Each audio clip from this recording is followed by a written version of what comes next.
در زمینه اختلال نعوذ مشکلی که این روزها بسیاری از مردان درگیر اون هستند به نحوهای مختلف و در پی چاره و درمانهای کوتاه مدت و بلند مدت برای اون هستند. ما یک سری بایدها رو گفتیم، یک سری راههای درمان سریع رو گفتیم، ویاگرا رو معرفی کردیم، مقایسش کردیم با قرص‌های دیگه، مکمل‌های طبیعی رو گفتیم و خیلی از موارد رو در رابطه با اختلال نعوذ و زود انزالی که یه جورایی هم به هم مرتبطن شرح دادیم و گفتیم.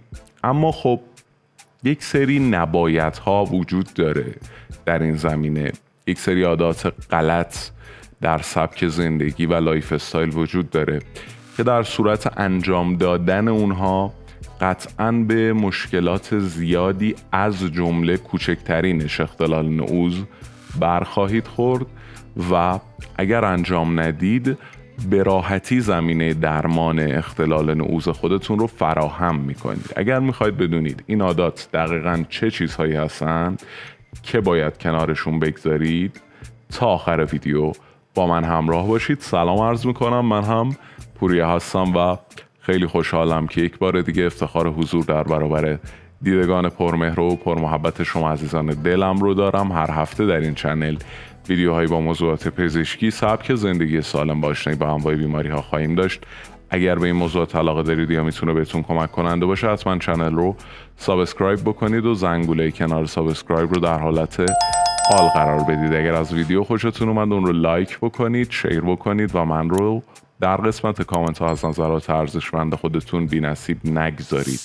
اگر به واسطه دکمه تانکس هم کمکی به این چنل بشه از طرف شما به واسطه گری من به سازمان های خیریه‌ای که کمک های پزشکی به کودکان و بزرگسالان میرسانند اهدا خواهد شد.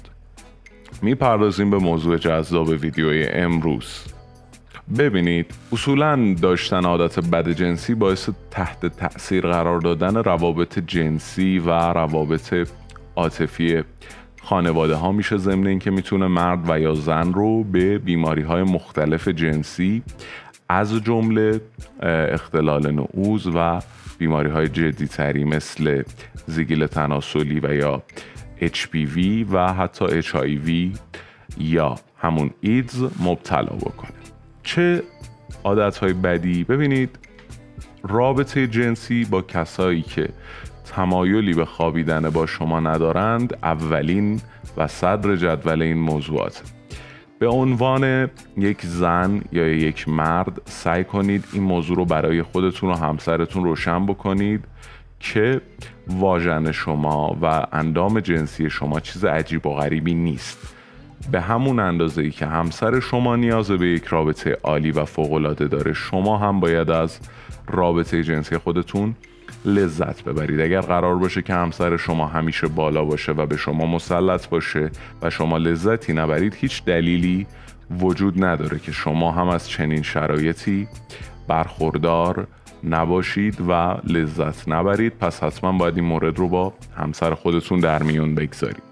مورد دوم، وانمود کردن به ارگاسم که یک عادت بد جنسیه. مردان نسبت به ارگاسم الکی و به ارضا رسیدن جعلی بسیار حساسن.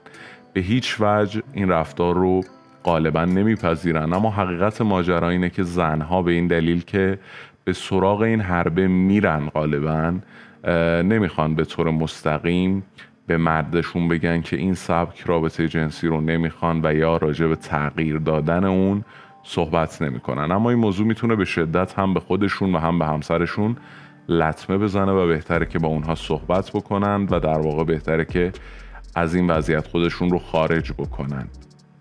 مورد سوم، عدم درخواست از همسر برای انجام آزمایشات مربوط به بیماری‌های آمیزشیه. متاسفانه یکی از اشتباهات زنان و مردان و شاید خطرناکترین عادت بد جنسی اینه که از همدیگه نمیخوان که آزمایشات مربوط به بیماری‌های آمیزشی رو انجام بدن و فقط دعا میکنن که همسرشون مبتلا به چنین بیماری‌هایی نباشه و یه جورایی بد میدونن اینکه بخوان از هم آزمایش دادن رو. ببینید شما چه بخواید چه نخواید این مسئله در بین شما وجود خواهد داشت و ممکنه برای شما مشکل ساز باشه. اصلا هم به این وابستگی نداره که شما فقط با همدیگه رابطه جنسی دارید یا با افراد دیگه هم رابطه جنسی دارید. بعضی ها میگن ما به هم وفاداریم، چه دلیلی داره که بیماری بگیریم؟ خیر، بیماری های جنسی تنها از راه در واقع آمیزش جنسی منتقل نمیشه و از طرق مختلف ممکنه که شریک جنسی شما مبتلا بشه به یکی از این بیماری ها و این ابتلا رو به شما هم انتقال بده. پس مثل همیشه پیشگیری کنید بهتر از درمان.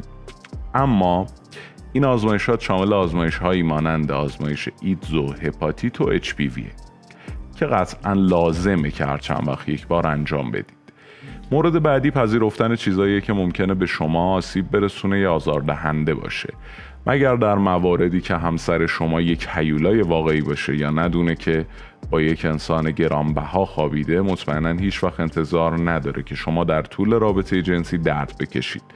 اما اگر نمیدونه که در طول رابطه جنسی درد میکشید یا این رفتار برای شما آزاردهنده است، بهتره که به صورت مستقیم این موضوع رو با اونها در میون بذارید. گاهی لازمه که در مورد برخی از رفتارهای اونها به همسرانتون تذکر بدید و از اونها بخواید که این عادت بدشون رو ترک بکنن. و اما ایجاد صداهایی که فیک هستند، مبنی بر لذت بردن از رابطه جنسی در حالی که واقعا لذت بخش نیست. این مورد هم یک عادت بد جنسیه که باز خانوم ها بیشتر این رو دارند و در واقع هیچ کمکی به رابطه جنسی نمیکنه.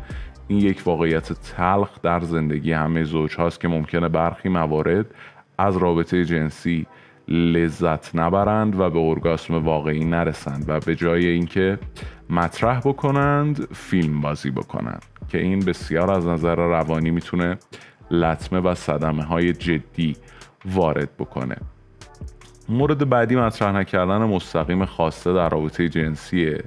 شما هیچ وقت انتظار نباید داشته باشید که همسرتون بتونه ذهن شما رو بخونه و این در واقع یک تفکر مسخره است و بیشتر برای شوخی خوبه و شما باید هر آنچه که میخواهید بدون رو درواسی و مستقیم از همسر خودتون بخواید و مطرحش بکنید. اگر مطرح نکردید مقصر شخص شمایید، چه مرد چه زن.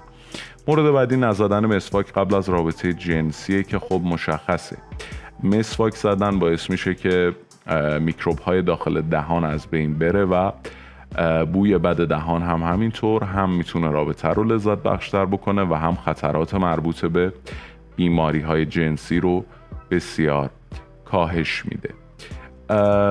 نگفتن این که به دلیل دوران قاعدگی یا پریود و عادت ماهانه تمایل به رابطه جنسی ندارید یک موضوع کاملا طبیعیه، اما نگفتنش بسیار میتونه صدمه بزنه به شما و شریک جنسیتون. پس لطفاً با این عادت بد به خودتون و همسرتون لطمه نزنید. و مورد آخر هم دیدن فیلم های مستهجن در طول رابطه جنسیه که یک اشتباه بسیار وحشتناکه. در واقع شما و همسرتون باید این موضوع رو بدونید که حتی اگر تحریک میشید و به ارگاسم میرسید، بخش مهمی از اون تأثیر این فیلم مستهجن بر شماست. یعنی رابطه شما با وجود یک عامل خارجی انجام میشه و ممکنه به این موضوع ادیکت یا معتاد بشید و اعتیاد هم که در هر زمینه‌ای مخرب و بد خواهد بود. امیدوارم هر جا که هستید سالم و سلامت و دور از انواع بیماری ها باشید.